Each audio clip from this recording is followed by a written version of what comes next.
Canada ends its combat role in Afghanistan, we've been looking at what's next for that country, the progress that's been made, and the challenges still ahead. Tonight, we want to take you inside a place you've never seen before. It's been described as a breeding ground for insurgents. The Taliban call it a recruitment center. You might be surprised to learn it's actually a high-security prison. Susan Ormiston got the rare access inside.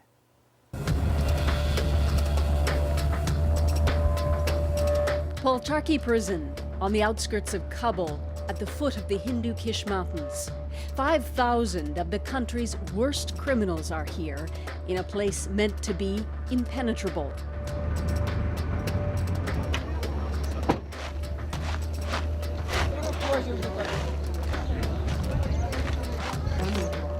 Security seems tight. Guards go through all our television gear and pat us down. But we're about to show you what does get through and how the seeds of terror can sprout inside these walls. No.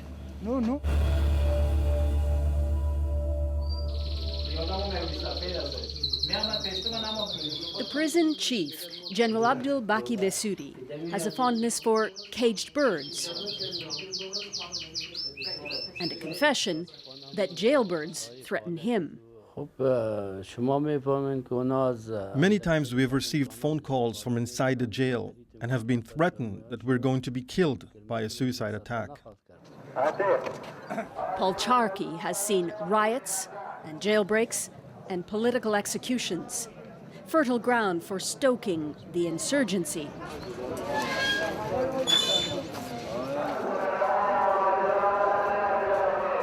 To counter unrest, the U.S. is pouring in millions of dollars for upgrades and programs.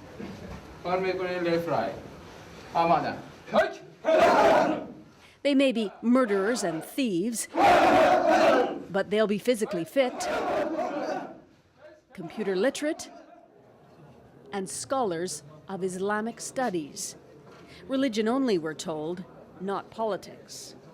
But not long ago, the Taliban ran its own madrasa school here and completely controlled a prison wing so that guards had to leave food at the door. The Taliban say that this prison is a recruiting center. Many suspected insurgents are still able to keep up contact with their fighters outside. And it's believed that the finest market bombing in Kabul was hatched right here by a 45-year-old prisoner who was able to orchestrate the attack from inside his prison cell. We search 1 to 2 blocks every day and find stuff.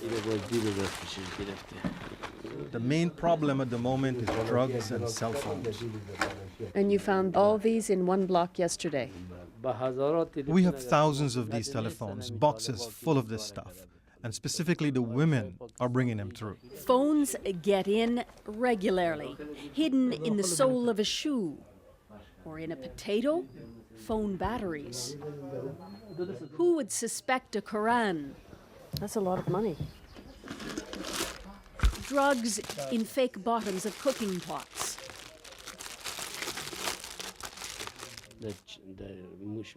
What's that? Or how about a heroin hairbrush? Heroin for one shot. These hash packets were confiscated the day before our visit. This is fresh. You can smell it. It's very fresh. According to the general, any prisoner found with contraband is refused visitors for weeks, and they're trying to jam the cell phones. So they can still call out now. It's very hard for someone to call, maybe at midnight when everyone else is asleep and they're all calling from under their blankets.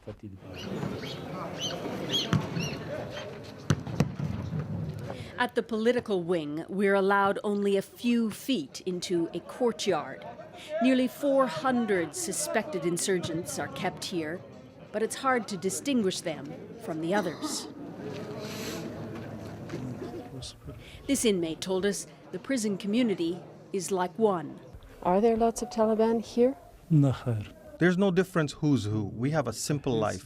Treat each other like brothers. At the end of our visit, General Besudi is quite frank. He's anxious to change jobs. You've been here, Commander, 3 years. 3 years. But we don't expect his next revelation. His wife and 5 kids live in Canada. Would you move to Canada? Well, of course, not forever, but at least once or twice a year.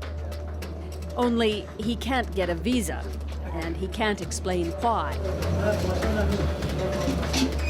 Just one of the many unexplained gaps at Polcharki prison.